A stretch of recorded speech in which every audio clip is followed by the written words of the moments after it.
this week, Sutton posted this Russell Wilson apology form to Instagram. One of the statements on the form reads, "Your apology to Russell Wilson should be louder than the disrespect you gave him last year." All right, Stephen A. Do you think that Russ deserves an apology? Hell no. And who was the one that posted that apology? Courtland Sutton, his wide receiver. Courtland Sutton, with all due respect, shut the hell up. Seriously.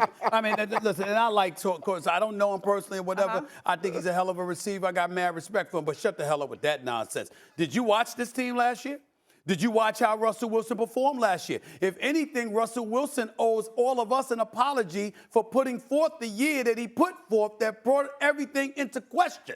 I mean, the only thing he brought to Denver that was good was Sierra. That was it. Nobody else was thinking about anything right now. RC, you on TV, my brother. You on TV, just so you know. I don't know if they let you know. I was supposed to be on TV. I was fixing my dog some food, and then I got called, and now I'm back. No, I want you to know they should have had you off camera while you instead of being all in your business. I was just watching your back, my brother. But I'm just saying to you, listen, you're the Denver Broncos. A round of applause. You're starting off 1-5. You lost one game 70-20. You embarrassed yourself in the National Football League and all your brethren. Shannon Sharp was in witness protection, for crying out loud. He was hiding from everybody because he didn't want to be associated with the franchise, okay? That's how awful y'all were.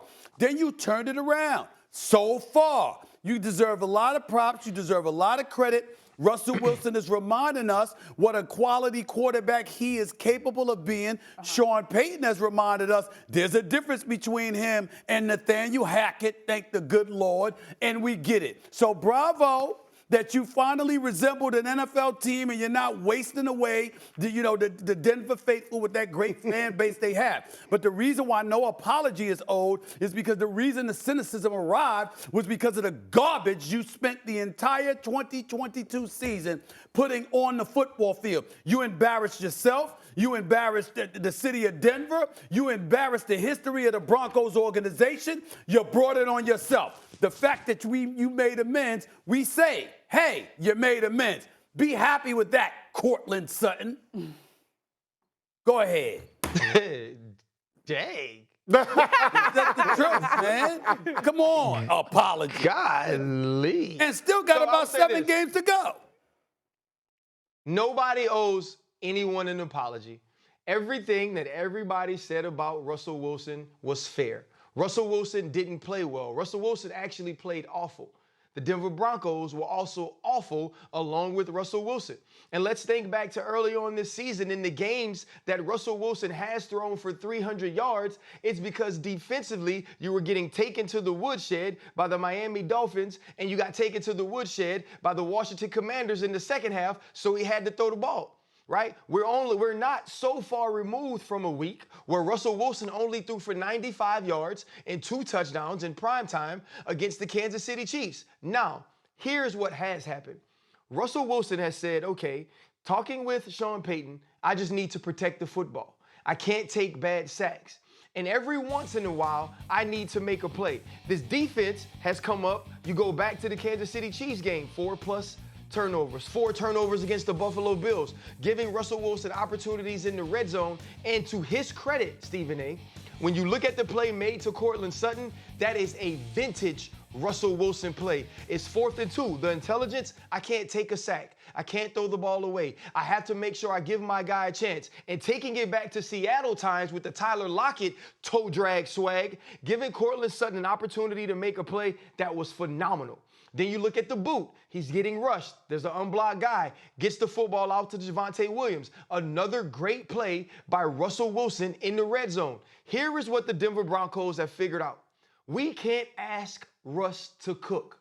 We don't need Russ on the hibachi oven or on the hibachi stove for 4 quarters. What we need him to do is manage the game, which is normally disrespectful to a quarterback. But to Russell Wilson, in this state of his career, it's perfect for who he is. This defense has stepped up. All kudos to my fellow Archbishop Shaw alum, Vance Joseph, for turning this defense around, and to also Sean Payton saying, Russ, we can't be what you used to be, but we can be something that will allow us to win games. And for that, Courtland Sutton, I say kudos, but hell no, don't nobody owe y'all an apology.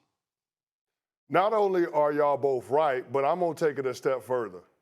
Russell Wilson is the one that owes somebody an apology, and that person would be the owners of the Walton Penner Group, the people that own the team, because they're the ones that gave him that contract at the beginning of last season that's paying him $48.5 million, a contract that the Broncos don't have any way out of for the foreseeable future. And think about what we're saying. We're asking Russell Wilson to play check down Charlie. Russell Wilson, when it comes to air yards per attempt, is second to last in the National Football League behind only one quarterback. And that one quarterback is Bryce Young, y'all. Bryce Young. Now, Russell Wilson got Courtland Sutton to throw the ball to. He got Jerry Jeudy to throw the ball to. And yet we're talking about a quarterback that's 19th in QBR, 23rd in pass attempts, and 23rd in pass yards. That's the version of Russell Wilson that'll allow the Denver Broncos to compete. What they're saying is less is more when it comes to Russell Wilson. And to me, that's an indictment on the player. Don't look at the touchdown to interception ratio. That'll fool you. What you need to look at is the overall record. For as good as those touchdown to interception numbers are, they 4-5 this season. And guess what? They could be 3-6 had it not been for 12 men on the field on Monday night in Buffalo. Had it not been for Josh Allen and the Bills offense turning it over 4 times. And here's the deal. The Denver Broncos defense has played a lot better. They had 10 turnovers over the last 3 weeks. What happens when that turnover luck runs out? What happens? What version of this team are you going to see?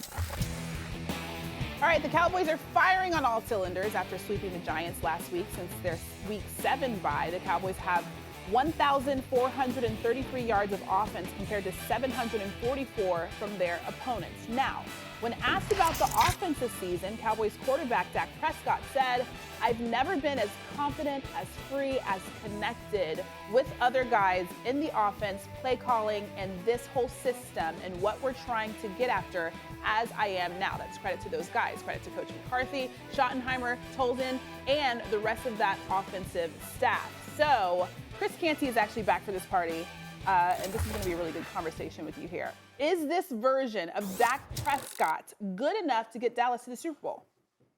Yes, but I ain't saying it with my chest. And here's why. Because Dak Prescott, against teams that have winning records, he has 13 touchdown passes to 3 interceptions. Against losing records, against teams with winning records, he's got 4 touchdowns to 3 interceptions, and his completion percentage goes down a full 7%, and his QBR goes down 10 points. So I'm concerned about Dak Prescott's ability to be able to dial it up against teams that actually can win, teams that he's going to have to face once we get to the postseason, because that's what it ultimately amounts to. And the last 2 times that we've seen Dak Prescott in big spots against teams that we think are capable of competing to get out of the NFC and go to the Super Bowl, the San Francisco 49ers and the Philadelphia Eagles, he's made consequential mistakes late in games. And so that's the part where it makes it hard to believe in, but the numbers are undeniable. He's top 3 in passer rating. He's top 3 in QBR. He's top 2 in completion percentage above expected, and nobody has more tight window touchdown passes than Dak Prescott. So we've seen a good body of work that would suggest that he's playing the best football that we've seen in a Dallas Cowboys uniform, and I believe that that'll be good enough to compete at the championship rounds. You gonna wake up, Stephen A? You part of the show? Go ahead, RC. Go ahead, RC. I think he is, but I've said he was the entire season. And when you talk about those 3 interceptions, all those came in one game. That was the San Francisco 49ers. And so if we're going to start holding players, I guess, accountable to their worst efforts of the year, then no, I don't believe in Dak Prescott. But when I'm watching what he's done since, I'm watching him fight through that adversity where everybody was down on him, where everyone said that because of this game, we now know. You add that to the divisional playoff last year. You add that to the wild card round the year before. Dak Prescott can't do it. But I'm seeing an improved player. I'm seeing a more confident player. I'm seeing a CeeDee Lamb that's telling us he's a 1A and there is no 1B for the Dallas Cowboys. And so to me, he's every bit the quarterback he needs to be. Because last I checked, Jimmy Garoppolo went to a Super Bowl. Nobody was sitting around here saying, oh, Jimmy Garoppolo is the greatest player in the world. It's about showing up in the moments that your team provides for you. So if the defense continues to play well, if Dak Prescott continues to be in this spot that he's in, they can beat every team in the NFC. And Chris is correct. You have to show up and not make consequential mistakes. And that is what Dak Prescott has done in the playoffs. Those things have to change. Chris Canty, RC, did you know that Dak Prescott's rookie year, the Dallas Cowboys were 13-3? Mm-hmm. He was rookie of the year. Did you know that? Mm-hmm. How'd they do? Yes. How'd they do? You don't have to answer that question. There are other games, 10-5, 2018. I'm looking at his 11-5 record. What I'm trying to say, what annoys me about this is that his quotes are just the most useless, worthless words you can find in professional football. It means nothing. You know why? Because all you have to do is record what he said 8 years ago, 7 years ago, 6 years ago. He says the same thing. Oh, here he goes. He's always feeling better. He's feeling better. He's feeling comfortable. Everything's going well. And I'm just loving my teammates. And I mean, they're just so great. The offensive coordinator, the head coach, everything is just sublime. Everything is great. I'm feeling better than I ever felt. When the man came off the injury after he got hurt against the Giants and was knocked out for the season and came back looking for his money, okay, he said then, best I've ever felt. We know it's a lie.